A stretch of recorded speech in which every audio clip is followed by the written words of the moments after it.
Hi all, ഇന്ന് നമുക്ക് വലിയൊരു ഓർഡർ കിട്ടിയിരിക്കുന്നത് നമ്മളെ സംബന്ധിച്ച് വലിയൊരു ഓർഡർ തന്നെയായിരുന്നു. നമുക്ക് ഒരു 30 കിലോ പാഴ്സൽ അയക്കാൻ വേണ്ടിയിട്ടാണ് തിരുവനന്തപുരത്തേക്ക്. നമ്മൾ നേരത്തെ ഇവർക്ക് പോയി സാമ്പിൾസൊക്കെ കൊടുത്തിട്ടുണ്ടായിരുന്നു. അത് വെച്ചിട്ടാണ് അവരിപ്പോൾ ഓർഡർ തന്നേക്കുന്നത്. അതുകൊണ്ട് നമ്മൾ നേരെ നമ്മുടെ എറണാകുളം A to Z പോയിട്ട് പാക്കിങ്ങിന് വേണ്ടിയുള്ള സാധനങ്ങളൊക്കെ മേടിച്ച് നമ്മൾ വന്ന് വേഗം പാക്ക് ചെയ്ത് പാഴ്സൽ അയക്കാനുള്ള പരിപാടിയിലാണ്.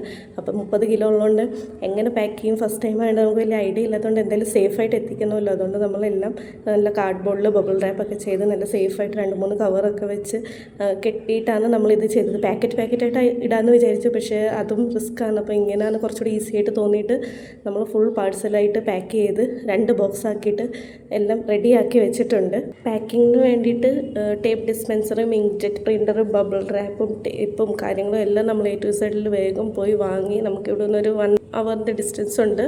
അപ്പോൾ നമ്മൾ വേഗം പോയി വാങ്ങിക്കൊണ്ടുവന്ന് എല്ലാം റെഡിയാക്കിയിട്ടുണ്ട്. നമ്മൾ പിന്നെ ഇത് APS വഴിയാണ് നമ്മൾ കൊറിയർ അയക്കാൻ വേണ്ടിയിട്ട് ചോദിച്ചു വെച്ചേക്കുന്നത്. കാരണം അവർക്കാണ് കുറച്ചുകൂടെ കേരളത്തിലെ എല്ലായിടത്തും സർവീസ് ഉള്ളത്. പ്രോപ്പറായിട്ട് അവർ കൊണ്ടുപോവുകയും ചെയ്യും. സ്പൈസസ് പൗഡർ മാത്രമേ അവർ എടുക്കത്തുള്ളൂ, റോ മെറ്റീരിയൽ അവർ എടുക്കില്ല. പിന്നെ അതിൻ്റെ കൂട്ടത്തിൽ തന്നെ നമ്മൾ എല്ലാം വെച്ചിട്ടാണ് നമ്മൾ ചെയ്യുന്നത്. ഇൻവോയ്സ് എല്ലാം അതിൻ്റെ കൂട്ടത്തിൽ തന്നെ അറ്റാച്ച് ചെയ്തു. അതുപോലെ തന്നെ ഫ്രോമും ടൂവും ഒക്കെ നമ്മൾ വെച്ച് ഒന്നുകൂടെ ഫുൾ സേഫ്റ്റിക്ക് വേണ്ടി റാപ്പ് ചെയ്തിട്ടാണ് നമ്മൾ കൊണ്ടുപോകുന്നത്. 2 ബോക്സുകളുണ്ട് കാറിൽ കയറ്റി.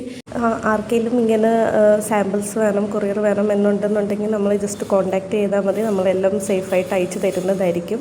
അപ്പോൾ നമ്മളങ്ങനെ ആദ്യത്തെ ഡിസ്പാച്ച് നമ്മൾ ചെയ്തിരിക്കുകയാണ് സക്സസ്ഫുള്ളി.